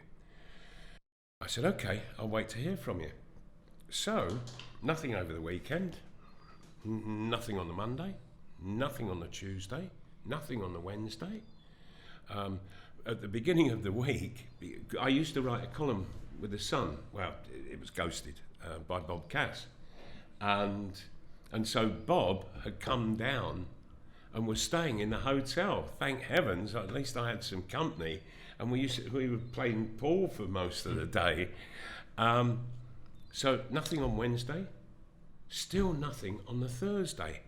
And by now, I'm getting irate. In fact, on the Wednesday night, I had had dinner with Keith Birkinshaw, who was then manager of Spurs, and they wanted to sign me. And so I thought, I've got to go and have dinner with Berkey just to ask why. He's criticised me for 4 bloody years at Newcastle. Now he wants to sign me. What is it all about? Anyway, so On the Friday afternoon, Terry Neal turns up at the hotel, and I'm now like fuming. There's steam coming out my ears, and I said, "What the hell's going on?" I said, "I've been stuck here for a bloody week now, with not a word." And he said, "Look," he said, "I'm really, really sorry." He said, "Oh, we've been having some dreadful problems." He said, "Get in the car." He said, "I'm going to drive you down to the chairman. He's asked me not to say anything about what's happened. He wants to tell you himself." So we drove down to the chairman's house in a place called Hartney Wintney, which is on the border of the Surrey and Hampshire borders, counties. And we've arrived, and it was quite some house, and we've gone up the steps, and in we've gone,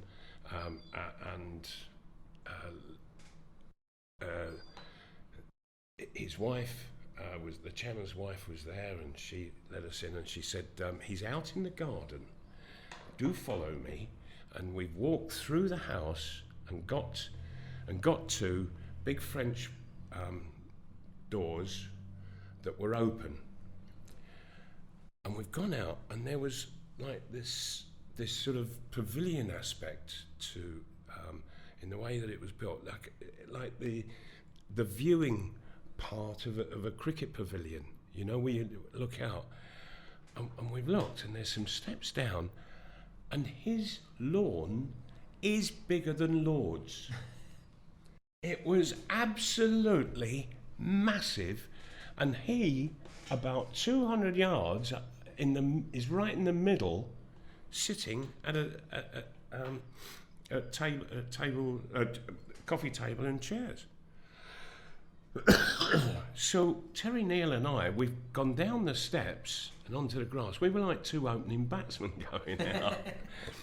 and we've walked these 200 yards. And Dennis Hill-Wood has stood up, and he shook my hand. He said, "I'm so pleased that you've come along." He said, "And I really do want to apologise for all the hold-ups that there have been." He said, "We were not in a position to be able to speak with you, so we couldn't warn you." He said, "And obviously from what Terry Neal has told me, that Newcastle didn't make any contact with you." I said, "No, they didn't." He said, "Well, they could have and should have kept you informed." But he said, "Never mind." He said, "Look, let me explain to you what has happened." He said, "As you're aware, you came down with Terry Neal on last Friday with a fee already agreed at £275,000. And he said, we expected just to complete the deal with you." He said, "But on the Monday, they reneged upon it, and they went back on their word." He said, so we had a good think about it, and we upped our offer to 300,000. He said it was accepted, and we were then making moves to then come and speak with you. He said, and then we got a phone call to say that they had changed their minds and rejected it. He said, "So this is where we stand." He said, "Twice they've agreed to a fee, and twice they've reneged." He said, "Now," he said, "I would like to ask you a question." I said, "Really, what's that?" He said, "If you don't sign for us, what will you do?" I said, "I will more than likely go abroad." I said that Belgium was a very good option back then in that part of the 70s, and I said I could well find my way going out there. "Okay," he said. "Right. Thank you for being honest with me," he said, and he waved. And a butler in full gear has come out of the house with a Bakelite telephone on a 250-yard cable and has put this Bakelite telephone, which is straight out the 1930s, on the coffee table in the middle of this gigantic lawn. And so Sir Dennis Hillwood has picked the phone up and he's dialed the number now from memory, and he's dialing Lord Westwood's house. And the conversation went, good afternoon, my lord. Sir Dennis Hillwood here. Now, my lord, first we offer you 275,000. You accepted that, and then you reneged. And so we came back to you with a further offer of £300,000. You accepted that, and for the second time, you reneged. Now, my lord, I am going to make you one final, last offer.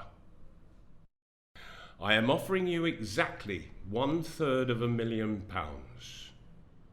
Do we have a deal? We do. And you are not going to renege? You're not. Thank you, my lord. Have a good weekend. Put the phone down. He said, right, now we can talk terms. He said, but first, and he's waved again, and the butler has come out with a tray, and it has got 3 huge glasses full of ice and lemon and gin and tonic. They were the biggest gin and tonics I've ever seen in my life. And so we each had one of those, Sir Dennis Hillwood, he said, right, now you two gentlemen, he said, you can get back home. He said, have a pleasant evening and thrash it all out tomorrow. He said, the deal is done. So, on the Monday, Arsenal were going off on a pre-season tour, stopping at Switzerland and then Yugoslavia for 2 matches. And so I've thrashed out terms the following morning with Terry Neal. And so everything's sorted on that. And then I had to go and go and get enough stuff because I'd only gone down with enough for a couple of nights, and now I've already been there a week, and now I've got to go 2 weeks abroad. So I've gone out, done some shopping, and on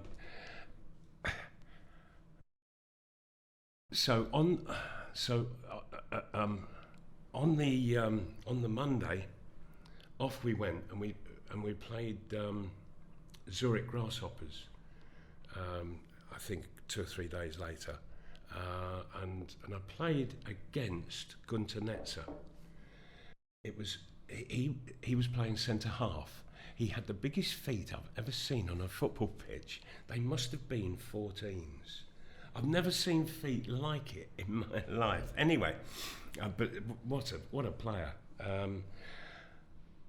Came back from the trip, Switzerland and Yugoslavia, and there was a message in the dressing room for me to go and see Ken Fryer upstairs, who was the secretary at the time.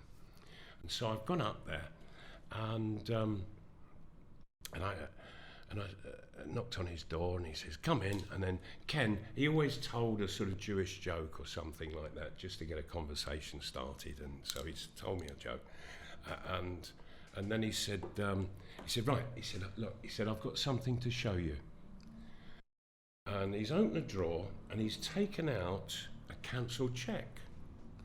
And it was for £333,333.34. And I said, I thought it was exactly 30. He said, I wrote it out with 33 pence on the end and put it there for the chairman to sign. He said, and the chairman said, look, you know who we're dealing with. Newcastle United, they are the most difficult, tightest arseholes in the business. He said, so, he said, they are going to quibble, because exactly £250,000 is 33 1/3 of a penny. He said, they will quibble over that third of a penny, make it out for 34p, he said.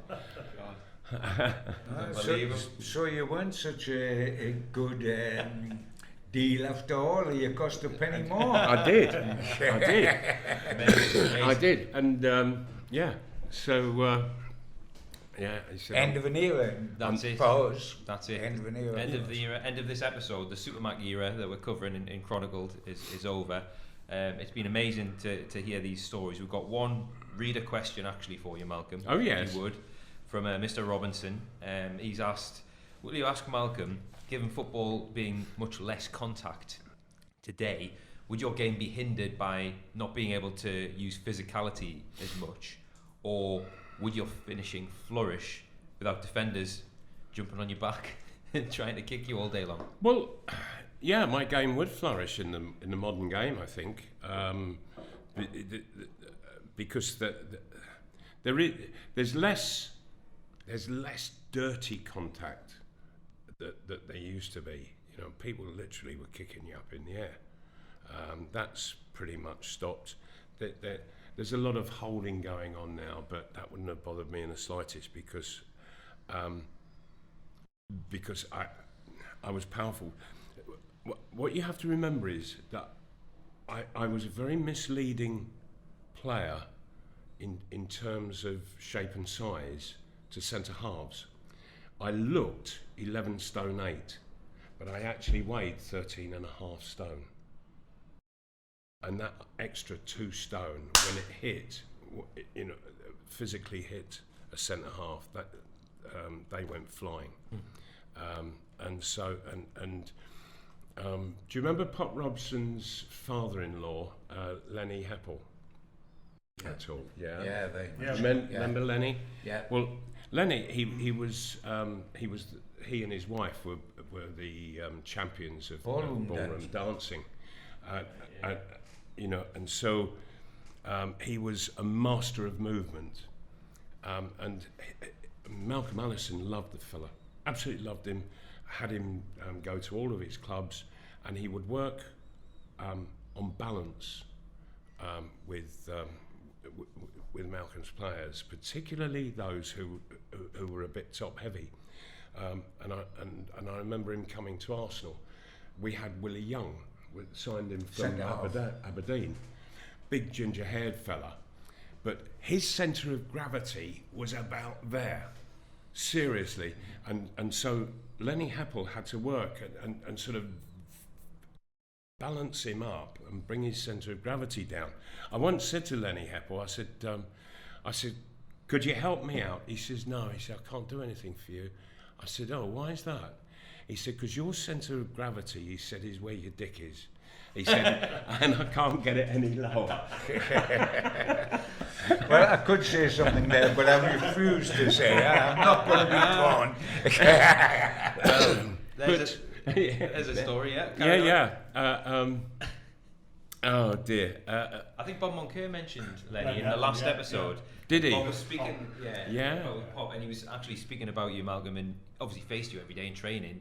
And he said he always knew you were going to go onto your left foot, and there was nothing he could do about it. You just went there, and defenders knew, but they couldn't stop you. Yeah. That's the way it is with all good players. You know what Ronaldo's going to do, but you try to stop him doing it. Try and stop him,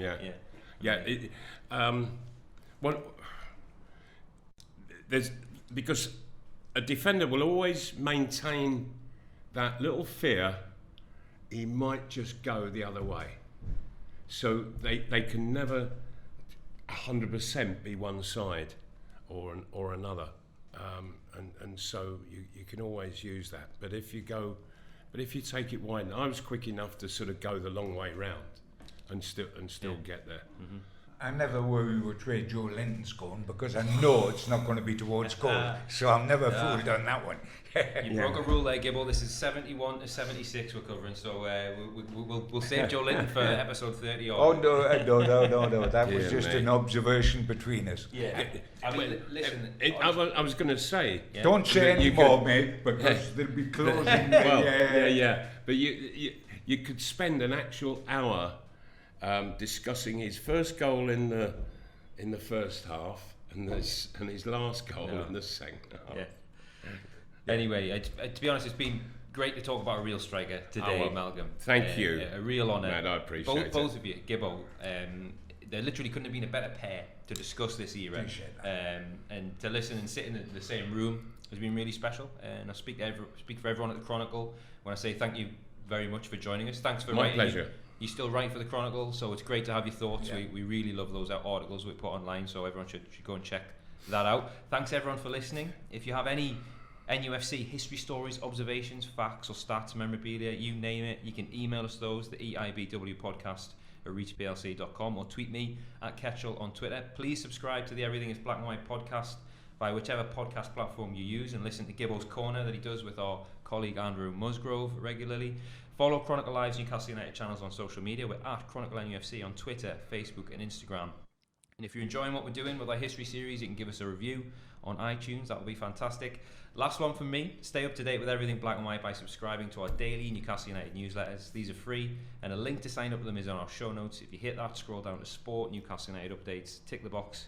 You'll be signed up to receive all the best NUFC content from Chronicle Live, including the fantastic columns of John Gibson and Malcolm Macdonald, who, as I said,